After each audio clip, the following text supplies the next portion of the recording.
আমাদের দলের পক্ষ থেকে পরিষ্কারভাবে বলা হয়েছে যে নিষিদ্ধ করা না করা এই দায়িত্ব তো কোনো রাজনৈতিক দলের, এটা প্রতিপক্ষ রাজনৈতিক দল নিষিদ্ধ হবে, প্রতিদ্বন্দ্বী রাজনৈতিক দল তাকে আমি নিষিদ্ধ করব, এই দায় বিএনপির উপরে না দিয়ে এটা সরকারের উপরে বা বৈষম্যদের ছাত্ররা যেটা করেছে আমরা সেটার সাথে একেবারে মানে যুদ্ধ ঘোষণা উপরে ছেড়ে দিতে আমরা এটা বলেছি। কারণ বিগত দিনের যে হিস্ট্রি, আপনি কাউকে আইন করে প্রশাসনিক আদেশে আপনি নিষিদ্ধ করলে সেটার ফল ভালো হয় না, সেটা মানুষ গ্রহণ করে না বা উল্টা রিয়াকশন হয়ে যায়। হ্যাঁ, তারা বলেছে তারা আমাদের ছোট ভাই, বয়স তাদের কম, তাদের রাজনৈতিক ব্যাখ্যা বিশ্লেষণ, বিপ্লব করা যেমন এক জিনিস, রক্ত দেওয়া, জীবন দেওয়া, কিন্তু দূরদর্শী রাজনৈতিক চিন্তা বা রাজনীতির ইতিহাস অন্য রকমের আছে আমাদের সমাজে। আপনি এখন যদি বলেন বিএনপি আওয়ামী লীগকে পুনর্বাসন করতে চায়, তাহলে এটা কি মায়ের চাই মাসির দরদ বেশি না, এরকম একটা ব্যাপার না। কারণ আওয়ামী লীগের টার্গেট হলো বিএনপি, বিএনপিকে নিশ্চিহ্ন করা, বিএনপিকে ভাঙা, বিএনপিকে গুম করা, বিএনপির চেয়ারপারসন। গত সরকারের মন্ত্রী এখন দেশের বাইরে আছেন, বাইরে গিয়েছেন, যেভাবে হোক সেটা বাইরে তো গিয়েছেন। তাদের কেউ কেউ বলছেন যে গণতন্ত্র পুনরুদ্ধারের প্রশ্নে বিএনপির সাথে আওয়ামী লীগ কাজ করতে চায়। এটি কোন আশ্বাস বা বিশ্বাসে বলছেন? শোনেন, আপনি আমার সাথে প্রেম করতে চান, আমি আপনার সাথে প্রেম কতটুকু করব, আদৌ করব কিনা সেটা তো আমার ব্যাপার। ওই যে কি বলে ওই সুচিত্রা, কি ওই ইন্ডিয়ান নায়িকা সুচিত্রা সেনের সিনেমা দেখে দেখে তো সারা রাত মানুষ ঘুম হারাম করেছে। তো সুচিত্রা সেন কি সেটা জানে বা তার কোনো কিছু এসে গিয়েছে? বলতে পারেন আপনি, এখন আপনার বোধোদয় হয়েছে, হ্যাঁ আপনি সেটা বলতেই পারেন। এটা তো আমার বক্তব্য না। আমার বক্তব্য কি, আমরা আওয়ামী লীগের বিচার চাই।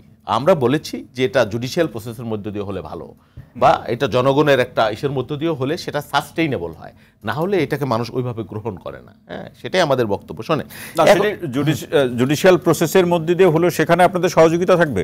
হ্যাঁ, কেন নয়? আওয়ামী লীগ যদি যারা, শোনেন, এটাকে আপনি এইভাবে কেন দেখছেন? নিষিদ্ধ করে কবে কে কোথায় সফলতা অর্জন করেছে? এর তো ফল ভালো হয়নি। হ্যাঁ, জামাতকে নিষিদ্ধ করেনি।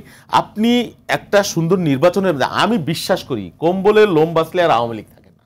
হ্যাঁ, আওয়ামী লীগের ফ্রম টপ টু বটম, আপনি বিচারটাকে কেন আপনি গুরুত্ব দিচ্ছেন না? সেই প্রক্রিয়ার মধ্যে কেন যাচ্ছেন না, বা সেই তৎপরতা কেন নাই? এখানে কেন গাফিলতা? এই বিষয় নিয়ে ছাত্র সমাজ কেন তৎপর হচ্ছে না? আসল জায়গায় আপনি হাত না দিয়ে বরং, শোনেন, এই নানান ধরনের, এই যে আপনি বলছেন নির্বাচন দেরি বা বিএনপিকে মিসকোট করছেন যে বিএনপি ক্ষমতার লাগে পাগল হয়ে গেছে, বিষয়টা সেটা না। আপনাকে নিবিড়ভাবে চিন্তা করতে হবে ভারতের ভূমিকা কি। ডোনাল্ড ট্রাম্প ক্ষমতায় এসেছে, তিনি কি বলেছেন বাংলাদেশের সংখ্যালঘু ওই নিয়ে, তৎপরতা নিয়ে, বা ইন্ডিয়ান গভর্নমেন্টের কি চেতনা? তারা ভিসা বন্ধ করে দিয়েছে এখানে, তারা কি বসে থাকবে? আপনার এই দুর্বলতার মধ্য দিয়ে তারা তাদের অ্যাক্ট করবে না যতক্ষণ পর্যন্ত একটা নির্বাচিত দলীয় সরকার, রাজনৈতিক সরকার ক্ষমতায়, ততক্ষণ পর্যন্ত এটা সাস্টেন। এই যে দেখেন না, গড়পড়ার মধ্যে আলোপড়ার মধ্যে প্রত্যেক দিন একটা আন্দোলন, ঢাকা শহরের মানুষকে অস্থিতিশীল শুরু করে দেওয়া, গভর্নমেন্টের অ্যাক্ট নাই, ভূমিকা নাই, তৎপরতা নাই, বা সেরকম শক্তি সামর্থ্য নাই। এটা তো একটা অ্যালার্মিং আমার জন্য। তার মানে কি এই বাবুল ভাই, যে আওয়ামী লীগ নির্বাচন এবং ভারতের সাথে সম্পর্ক, এই ব্যাপারগুলোকে নানাভাবে ট্রাম্প কার্ড হিসেবে ব্যবহার করেছে, আপনারা কি আগামী দিনের রাজনৈতিক স্থিতিশীলতার প্রশ্নে ভারতকেই গুরুত্ব দিচ্ছেন?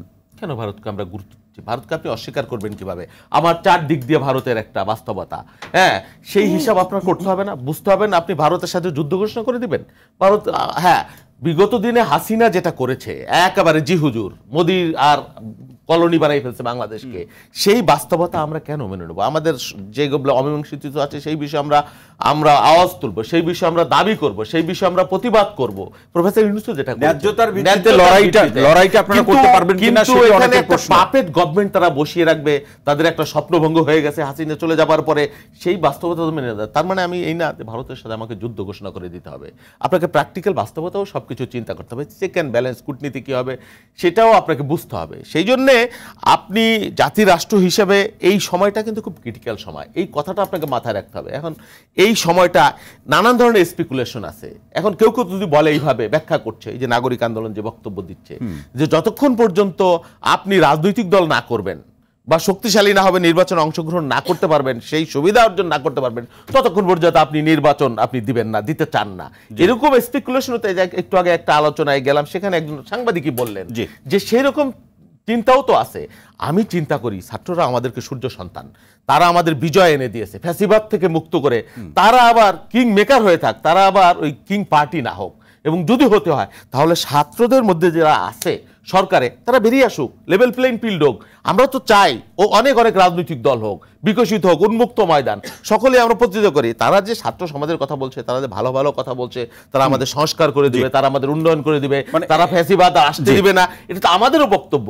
তাদের এই বক্তব্য যদি মানুষ গ্রহণ করে, তাহলে তারাও তো একটা লড়াইটা মাথায় হোক, লড়াইটা মাথায় হোক।